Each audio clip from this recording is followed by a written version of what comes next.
Okay, hello, beautiful people. We're going to go ahead and do your homework for notes 3. Okay. Um, please do the warm up. Okay. Practice solving those systems by hand. You can either use substitution, elimination, whatever works best. There's no right or wrong reason to do which one. It's just honestly what works better and what you prefer. Okay. So please do those.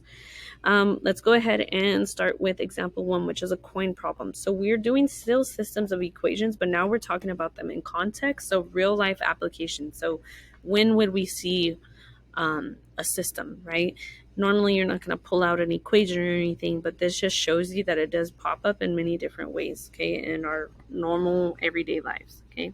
So I have a total of 81 coins made up of nickels and quarters. The total amount of these coins is going to be $13.05. So some important information. We have a total of 81 coins. That is going to help us set up our first equation.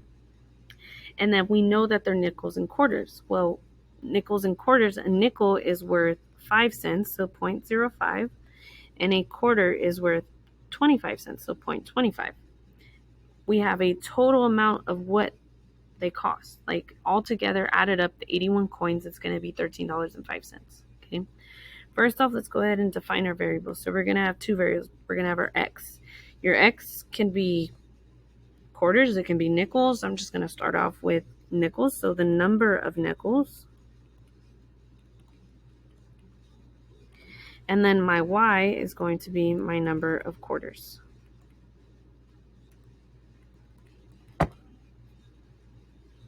Okay, so to set up the system, like I said, we have two different types of information. We have the total amount of coins. How many do we have altogether?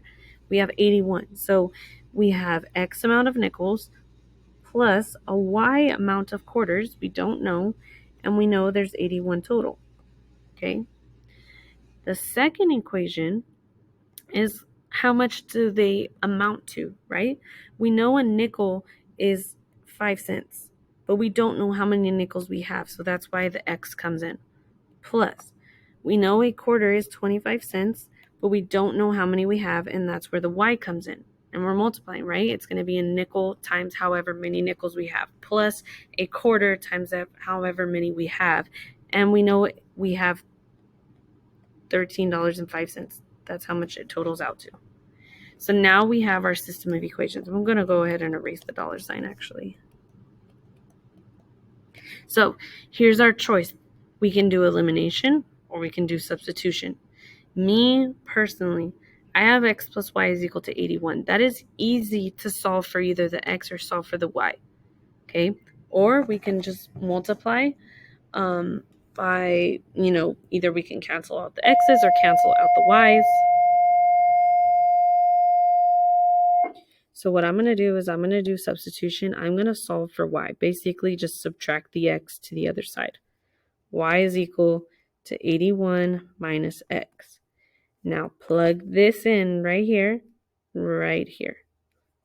Okay, so we're going to have 0.05 times x, plus 0.25 times 81 minus x is equal to 13.05.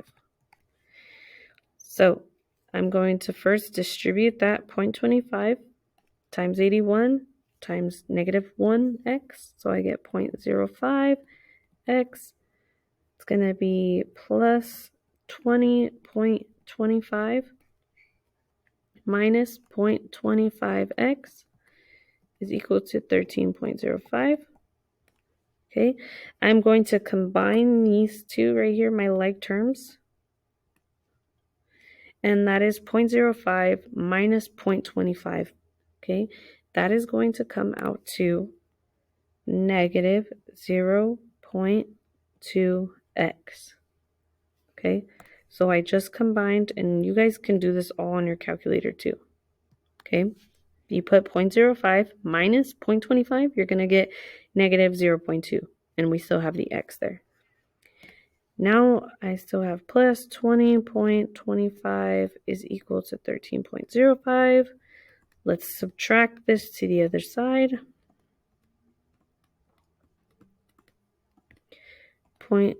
negative 0.02, x is equal to negative 7.2. Okay, we're going to divide both sides by negative 0.2. And we get x is equal to 36. And again, our x was what? The number of nickels. So there's 36 nickels. Okay. The second part of the system is to take one of your variables, whatever you solve for, and plug it back into one of the originals. So I'm just going to plug it back into the original. So I have x plus y is equal to 81.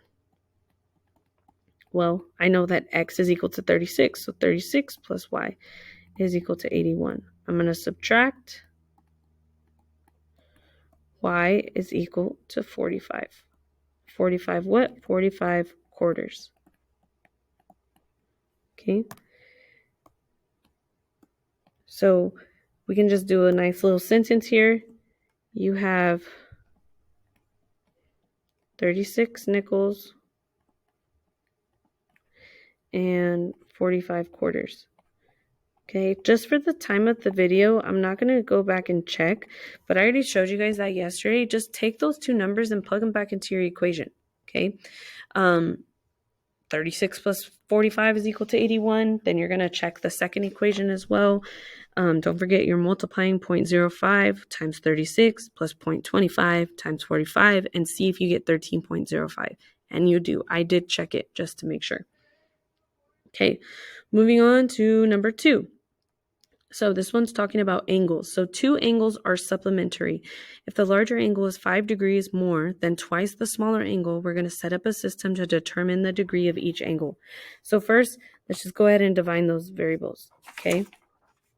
X is going to be equal to the small angle, or you can do it the large. It does not matter which one's which. Y is equal to the larger angle. All right. This is where geometry comes back for a second. Two angles are supplementary. Supplementary is going to be that they add up to each other and they're going to equal 180 degrees. Okay, so the two angles, the small and the large, we add them together, it equals 180. That is going to be our first equation in the system. The smaller angle plus the larger angle is equal to 180. The second equation is going to come from if the larger angle is equal to 5 degrees more than twice the smaller angle. That's what we have to do next. So the larger angle is y, right? So y is equal to 5 degrees more than twice the smaller. So 5 degrees more, that's going to be 5 plus. Twice the smaller angle, that is going to be 2 times the smaller angle, which is x. So x plus y is equal to 180. Y is equal to 5 plus 2x. This should show you right here. All right, I'm going to go ahead and do substitution. I'm going to plug this y into right here. So let me go ahead and write that out. We have x plus 5 plus 2x is equal to 180. I'm going to combine my like terms on the side first. I have x plus 2x. That's 3x. Plus 5 is equal to 180. I'm going to subtract the 5. 3x is equal to 175. Divide by 3 on both sides. This does not come out to something pretty. This ends up coming out to a decimal that we're going to have to round. So for right now, for the sake of the problem, let's just go ahead and say that 175 divided by 3 comes out to 58.3 approximately. Please hold on for 1 second. Okay, so we are now going to take this x here. We're going to just use the fraction just to be safe, right? We don't want any round off error. Round off error means like if we plug in that decimal, it's not going to end up coming out completely accurate because we rounded. So we're going to take our x, we're going to plug it back into the original. So we're going to plug it back. So we have x plus y is equal to 180. I'm going to plug the 175 over 3 into the x. So 175 over 3 plus y is equal to 180. Well, we can get rid of that fraction by multiplying both sides by 3. And we're going to get 175 plus, don't forget to multiply it to the y. 3y is equal to, let me put that in the calculator real quick.